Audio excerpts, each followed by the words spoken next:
कुबेरेश्वर धाम में प्रदोष का बड़ा महत्व होता है और प्रदोष काल का बड़ा महत्व होता है, इसलिए यहाँ की जो आरती है वो रात्रि को नहीं होती। दुनिया के सारे मंदिरों में आरती होती है वो रात्रि को होती है। यहाँ की जो आरती होती है वो प्रदोष काल में होती है। सूरज जब ढल रहा होता है और चंद्रमा का प्रवेश होता है, रात भी नहीं होती दिन भी नहीं होता, तब यहाँ की आरती होती है। यहाँ की आरती का बड़ा महत्व है प्रदोष के समय की। तो हमारा भी एक प्रयास है पूरा कि खुले आसमान में प्रदोष जो एक कथा रह गई है प्रदोष शिव पुराण, वो कहीं नहीं बाजते हुए वो प्रदोष शिव पुराण की कथा खुले आसमान में प्रदोष के समय पर ही चालू।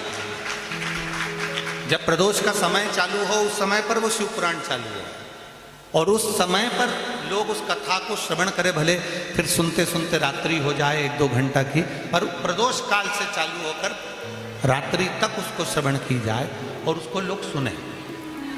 और उसमें जितनी माताएं, भले उसको 25 साल 30 साल 35 साल 40 साल भी अगर शादी को हो गए और बच्चा नहीं हुआ हो, तो वो प्रदोष काल की कथा सुनकर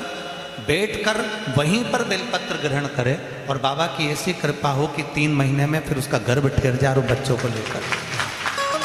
ऐसा उस प्रदोष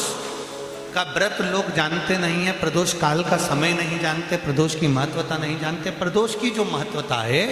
वो ऐसा कंगाल से कंगाल व्यक्ति भी हो, अगर प्रदोष काल में शाम के समय पर देवाधिदेव महादेव के मंदिर में दिया लगा दे या उनकी चौखट पर दिया लगा दे और एक दिया बेलपत्र के पेड़ के नीचे लगा दे, ये 2 जगह अगर उसने दिया लगाया है प्रदोष काल में, मतलब प्रदोष के समय पर, और प्रदोष से प्रारंभ करा या प्रदोष की प्रदोष लगाया या शिवरात्रि की शिवरात्रि लगाया, तो उसके घर में कभी संपदा की कमी नहीं आ सकती, उसका भंडार भरेगा ही, ये निश्चित है।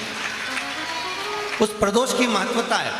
अगर 30 साल भी शादी को हो गए और अगर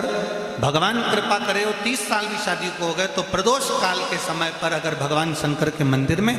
खीर का भोग लगाए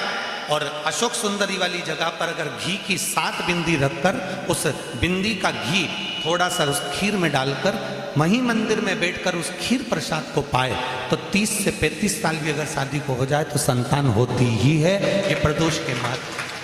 प्रदोष काल की महत्वता और प्रदोष की महत्वता हमारे शास्त्र बड़े वर्णन, उसको समझे जी तो उसका आनंद होगा। और